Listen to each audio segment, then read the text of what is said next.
Hey guys, I'm Rushi, co-founder of Movement Labs. Super excited to be here, and thank you for the team for inviting me. I'm here to talk today about next-gen virtual machines. We've all seen how Solana's doing recently. Hopefully you guys bought the bags. I unfortunately missed out, so I'm pretty disappointed about that. But the thesis is, how can we bring these highly performant virtual machines, whether it's parallel processing, embedded formal verification, to Ethereum settlement and to Ethereum users. So here at Movement Labs, our mission is to bring next-gen virtual machines to Ethereum. I can start on where we're at today. So last year, we saw $3 billion lost in smart contract hacks, predominantly through re-entry bugs, which is the most common point attack vector. You also have flash node attacks. And pretty much right now, if you're a developer in crypto, all you have is Solidity and maybe some other tools, but it's really difficult to build secure mainstream apps that won't get hacked for billions of dollars. We saw what happened with the DAO attack. We saw what happened with the Curve attack. It's very difficult for us to build investor confidence and create vaults and strategies that actually have developer utility while retaining consumer confidence. So for those who aren't familiar, Move was built by Facebook a few years back. It started as the DM project to be the stablecoin for their OREC system. Obviously, the SEC shut that down. They're like, you can't do a stable coin back. This was like 2.5 years ago. But there was still $1 billion put in research. My background is engineering, and when I stumbled across this, I was like, why is Facebook, the biggest social network in the world, putting $1 billion in research for a new programming language? And then we stumbled across it. I built the first DEX, Snapdos, and really wanted to bring the programming language to Ethereum, where there's going to be usage and bringing restaking and intent benefits. So yeah, how does Move bring security? Long story short, you have built-in bytecode verifiers, interpreters. So the concept of formal verification is actually baked into the virtual machine. Right now, in auditing or fuzzing technologies, you typically go to a third party like RSEC or Zokyo or one of these partners, as essentially you pay them X amount of dollars. They'll do formal verification for your auditing methods and make sure there's no bugs, there's no re-entry vectors. But even that, it's very difficult to cover 100% of vectors. That's why big protocol like Curve, even today, faces large attacks. So Move has built-in formal verification that essentially covers up to 90% of possible attacks that we've seen today, and makes other 10% relatively easy to scope out. So the speed for delivery is much, much shorter because, let's say, for example, you're a developer, you can build that lending protocol, build that DEX on the Move virtual machine without needing to go to your auditing firm and pay X amount of dollars to get it bulletproof, right? The bulletproof and the formal verification comes from the VM itself. There's also defined permissions, off-chain verification tools that if there is an attack happening, you can essentially create modules that can pinpoint where it's happening, why it's happening, and stop it from getting even worse. Here's some comparisons between Move, Rust, and Solidity. I think every dev can tell you that they probably hate Solidity. Rust-based languages, Solana VM, Near, etc., are much more performant, A, in terms of throughput, but B, in terms of security. Some key notes here is that you have single mutable references. So, for example, the Curve attack, which is a large-scale re-entry bug, you can essentially get into the system with the integer overflow and make multiple calls for the same contract. This allows you to basically withdraw all the funds from the smart contract, and 10 minutes later, you just lost a few $1 million, right? Move has built-in re-entry protection, single mutable references, and then, long story short, these attacks aren't really possible in today's tech stack.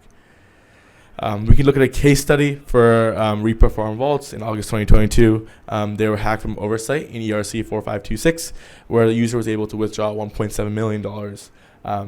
With Move, this is not very possible because you have defined asset ownership. So, for example, an asset in the same vault would be only moved by defined strategies. So you could say, if this address makes invoking function, then only can you transfer the funds. There's no outside influencer or outside actors that can invoke the methods. This allows developers to have much more security. So we're talking about restaking, and we're trying to prevent bad actors from either manipulating the validator set or manipulating MEV. This allows developers to kind of embed in behaviors that we want to see.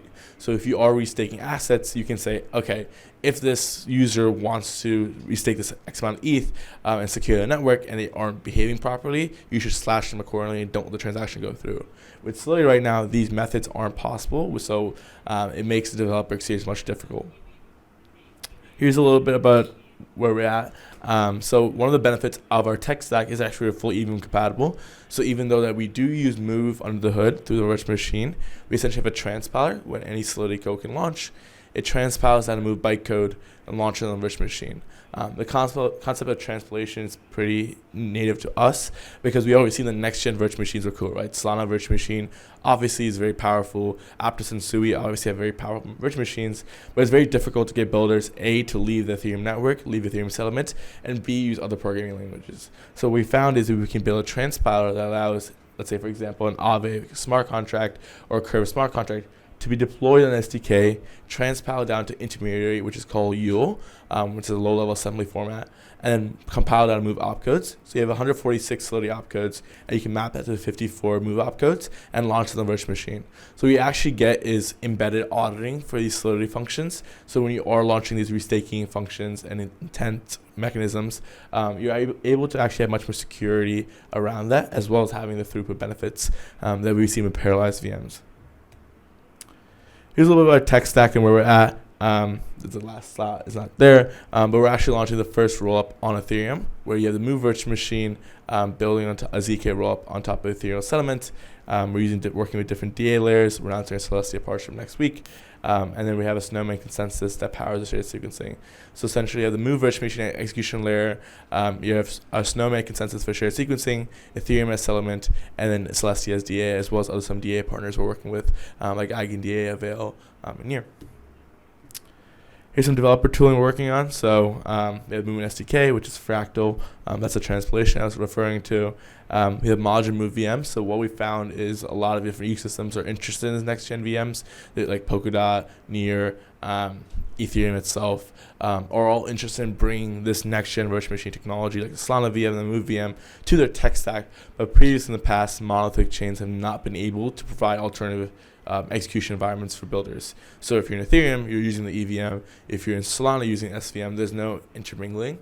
And what we've done is be able to take this next-gen VM, make it portable, and bring it to ecosystems like Ethereum, BSC, and a few other networks we're working with. As well as we're looking into atomic swaps at the moment. Right now, atomic swaps for parallelized VMs are very, very difficult. So let's say, for example, you have 8 transactions queued up on the parallelized VM and 1 transaction queued up in the sequential VM. If you want to do a one-block atomic swaps between those 2 VMs, it's functionally impossible, right? Because if you want to roll back the EVM transaction and you want to roll back the 8 transaction queued up, it creates a state access vector, right?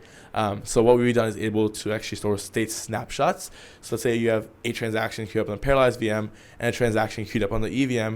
You can store the state to local memory, and then if you want to revert a transaction, you can do so by invoking the call data. And then we have more documentation, TypeScript APIs, so that Web2 builders can just invoke TypeScript functions, as well as having full EVM compatibility for any Solidity smart contracts.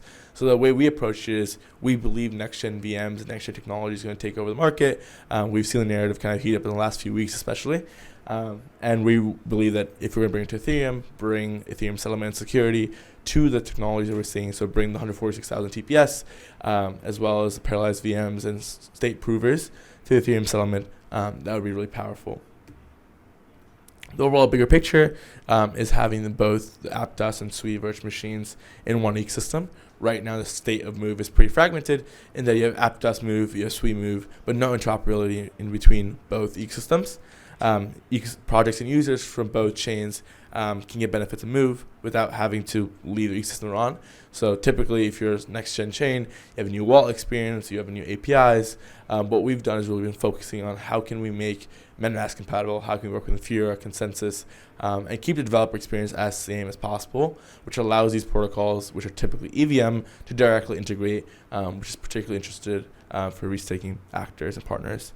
As well as having liquidity hubs. The issue with next-gen chains is often it's like how you're going to track TVL and users and get assets that are actually speculated upon. So because we live on Ethereum settlement, we'll have native Ether ecosystem, as well as living with EVM apps. So the traditional tooling will be much better. And yeah, that's it. Thank you so much for the time.